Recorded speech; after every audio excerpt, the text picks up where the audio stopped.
ഇവ ഇരണ്ടും നമ്മ അടയാളത്തിൽ ഇരു സക്കരങ്ങൾ പോലെ. ഒരു സക്കരം ചുഴലാടിച്ചാൽ പന്തി നഗരാകും.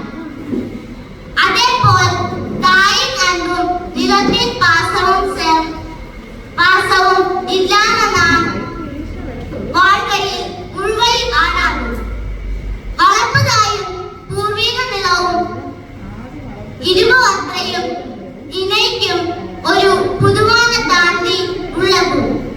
அது பாசம் நன்றி தியாகம். அன்பான நண்பர்களே, இன்று நாம் யார் என்று நினைத்து பார்த்தால் நாம் பின்னால் நிற்கிறோம். வளர்ப்புதாயின் தலைமாக்கும் பூர்வீக நிலத்தின் ஆசீர்வாதம் தான் நம்மை இன்று நிறுத்தி இருக்கின்றது. அவற்றை மதிப்போம், அவற்றிற்கு நன்றி சொல்லுவோம். இறுதியாக நான் சொல்ல விரும்புவது, உயிர்த்தாய் விலை கொடுத்தால்